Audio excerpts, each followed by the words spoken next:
My husband says he's planning a gaycation in Ibiza so he can experience being gay without actually being gay, and he's adamant it's not cheating. So me, 42F, and my husband, 42M, have been happily married for about 16 years give or take. We both have stable careers, good family life and are fairly fortunate despite the cost of living racking the UK right now. We have 2 boys, 15 and 10, and up until this Sunday, thought we had it pretty good. We argue sometimes of course but never gotten too bad and we have a pretty decent intimate life with some exploration but I won't get into that. Long and short is, on Sunday, just after I dropped our boys off at their friends, my husband asked me if we had the house alone and more importantly, do I have a minute? I said yes and he sat me down then got out this printed poster for some sort of orgy and started explaining to me the concept of a gaycation.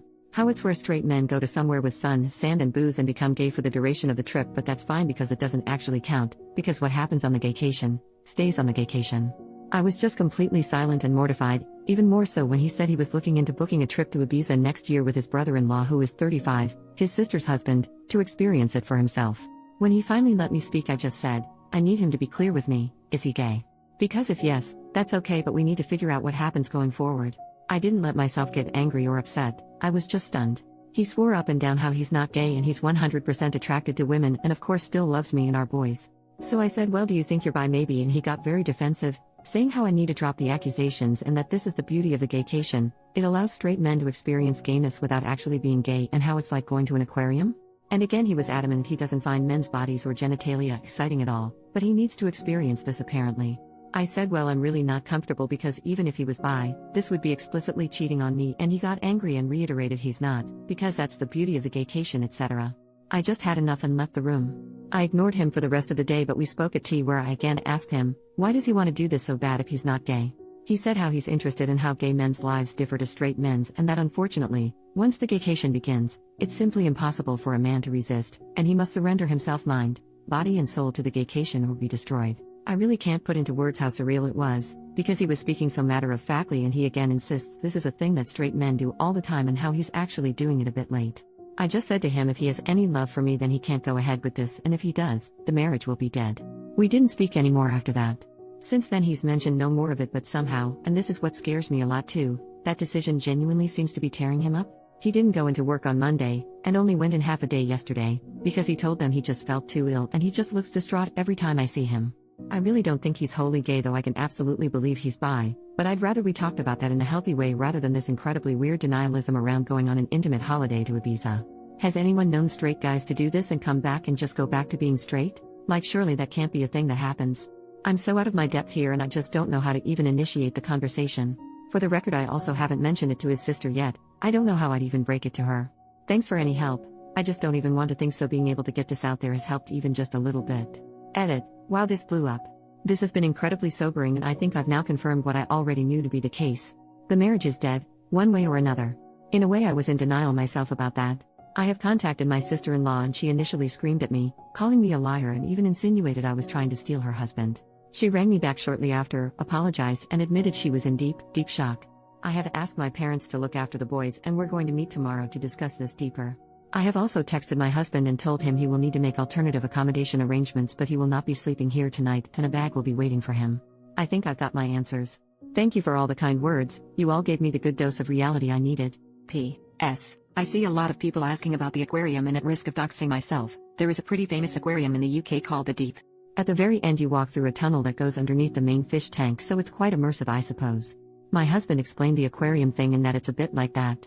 You go there and you observe the fishes, you even get a bit up close but you never actually enter the water, get emotionally invested, or become a fish, gay, so it doesn't really count. It was a very bizarre analogy and I pointed out it still makes no sense and he just got more in a huff and how I just don't get it. And frankly I still don't. Update, the next day, so when I last posted, I contacted my husband to tell him he wouldn't be staying at home tonight and a bag would be waiting for him. As you can imagine we argued. Quite badly. I won't go into the specific details but no I'm 100% on board with the fact at a minimum he's bi, might even be gay altogether.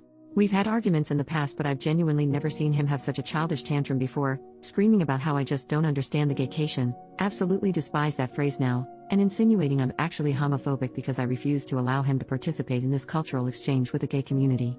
A lot of you said to ask him if it'd be acceptable if the roles were in reverse and I did say would it be acceptable if I went and slept with other guys during that week? Like freaking clockwork, he was very angry and offended, saying it's completely different because a gaycation means nothing and what happens on the gaycation stays on the gaycation, etc. So doesn't actually count. Whereas I'd just be straight up cheating. Well, I turned it around on him. No, but you see, what happens in Manchester stays in Manchester. It doesn't mean anything, it doesn't count. It's like bird watching. And I think it got through to him. He went all quiet and then started crying, admitting the thought of me sleeping with another man is destroying his heart, but relationships need sacrifices, so agreed, while in tears, that when he goes on the gaycation, I'll get 1 week in Manchester to do whatever I want. He doesn't want me to, but that's fair in a twisted way, he supposed. I told him to get out of my house. Thankfully he left without a fight. I know it's incredibly petty, but I also drained the joint bank account, legal in the UK, so he couldn't try to use it against me. About an hour later, I got rang up by his mum, my mother-in-law, who just screamed and screamed at me about being a cheating whore, how I was horrible, what about the kids, etc. When I finally got my composure back, I just said, ask your son about the gaycation. Obviously at first she got angry, but I said no, just ask him about the gaycation, he'll explain, but she called me a freaking joke and hung up. Later on, getting into the evening, got another phone call from her in floods of tears. She was very apologetic and I told her she doesn't need to be the one to apologize. She was so upset she put father-in-law on the phone, who, while he sounded calm, I could just sort of tell he was on the warpath. Again, very apologetic, and said he overheard that phrase, asked my husband, and husband initially said no, it's nothing, before explaining how it's a modern thing men do, etc. And gave them the same spiel about how what happens on the gaycation, men cannot resist the gaycation, how a man must surrender to the gaycation, etc. My father-in-law just said they told him to leave or they'd call the police, don't care where he goes, but he wasn't staying there. My husband tried to call me while I was on the phone, but I just ignored it, and father-in-law just said he was so sorry for me and they have my corner in this, so that's one thing. Told them to be there for their daughter because it sounds like brother-in-law is involved. Husband didn't tell them that, and father-in-law just said he had to go because he was so angry. I got a text from my husband after the phone call, which was all weirdly rambly, saying about how I'd abused the gaycation to destroy his marriage and destroy his life, and again insinuated I, and his parents, was homophobic for doing such a thing. I told him we'll talk when he grows up and blocked his number. I took a day off work myself to have the locks changed this morning, so that's a £500 gone, but whatever, at least I know he won't be coming back. I'm going to look into how to proceed with a divorce and then we'll move from there. Oh, of course, there's also the brother-in-law. So I haven't yet met with my sister-in-law. She was in such a state and has taken this far worse than I have, for reasons that'll be clear soon. We're going to maybe try tomorrow, but we did talk over the phone and I eavesdropped on the conversation with her husband where she put her phone on speaker and I went on mute. Her husband got home earlier, she made him come home, told him there was an emergency, and just said to him, can you please explain what a gaycation is? She told me afterwards she was praying he'd look confused or just be like, what? Or anything like that. But instead he just sat her down and explained that a gaycation is a new thing where straight men go to gay hotspots and participate in gay intimate acts, but it doesn't count because there's no investment and because what happens on the gaycation stays on the gaycation. He said it's like writing down angry thoughts and putting them in a drawer. You never have to see them again.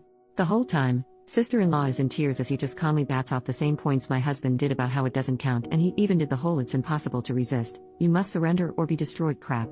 I seriously think they must be speaking to a dominatrix or something. Are there even male doms? Because surely neither of them are that into this to actually make that up on their own. I really don't want to go into what was discussed, for her sake, but it did become very apparent to me that the brother-in-law is into sissy hypno-adult content, and at times conflated that with the concept of a gaycation. There was this utterly surreal moment where sister-in-law is just trying to wrap her head around this while also in floods of tears, and he explains, so genuinely, so matter-of-factly, that for most men, the gaycation is either a one-time or annual thing, but some men go on the gaycation for years and others simply never return, because they use hypnosis and mind control to be totally feminized into a state of permanent pseudo-gayness. She said in disbelief, surely if you're taking it up the arse willingly because you want to, that makes you gay, and he said no, because that's the beauty of the gaycation, you can do all this gay stuff but you don't interact with a wider gay life experience. She asked him if the sissy stuff is what he wanted, and he said, not on a long-term basis, and was adamant this is something all straight men do, but she wouldn't get it because she's a woman. Then there were more insinuations of homophobia. Well, that marriage is dead too, I suppose. The whole ordeal ended when she said to him he has a choice to make, and he said, no, he doesn't need to make this choice because the beauty of the gaycation is that it allows him to keep his marriage because it doesn't count. She said that's not the choice is whether he's leaving the house that night or she is. Only good thing he did was leave. Me and sister-in-law spoke about it after that and I'm just still utterly stunned. I understand she's gone to her parents for the support. What exactly did we do to have our lives destroyed in such an abrupt, bizarre, embarrassing way? For some advice, I'm going to look at devices and bank statements to see if I can find any definitive proof of cheating. After that, I suppose figure out how I tell the boys why their father won't be coming home. Added to add, I spoke to my other sister-in-law, my husband's family's older sister, younger sister and original sister-in-law, and gave her a skimmed-down version of it. She asked her husband, and thankfully he was deeply confused, but then mentioned about 2 years ago at a birthday party, he was approached by my husband and brother-in-law about signing up to some online boot camp around BDSM cross-dressing. He assumed they were messing with him, so he told them to piss off and never really thought of it again. The fact that this has been going on for that long is making me want to throw up. P.S. For the poster who said about divorce options, I'm actually going to look into adultery because plain and simple that's what this is. Top comment: your husband and brother-in-law are deep in a shared delusion that's destroyed 2 families. Their identical talking points about surrender and destruction prove this was coordinated. They're not just planning to cheat, they're already involved in some online community that's warped their thinking. The fact that they both instantly launched into the same script about gaycation shows this isn't spontaneous. You made the right call draining the account and changing the locks. Their attempts to flip this into accusations of homophobia show how desperately they're trying to avoid responsibility. The identical language, the bizarre aquarium and bird-watching analogies, the talk of surrender or be destroyed. They're in some online echo chamber that's completely divorced from reality. When your husband agreed to let you have a Manchester week while crying, he revealed the whole lie. He knows exactly what this is, cheating, he just wants permission to do it while denying you the same. The talk about hypnosis and permanent feminization reveals just how far this goes. Get a lawyer, protect your assets, and document everything. This will get worse before it gets better. Focus on protecting yourself and your children, because they're too far gone in their shared fantasy to see the destruction they're causing. What a pathetic hill for 2 men to die on. They destroyed their marriages, traumatized their families, and alienated their parents, all while insisting none of it counts because they made up special rules about it. They want to cheat without consequences, and they found an online community that validates this fantasy.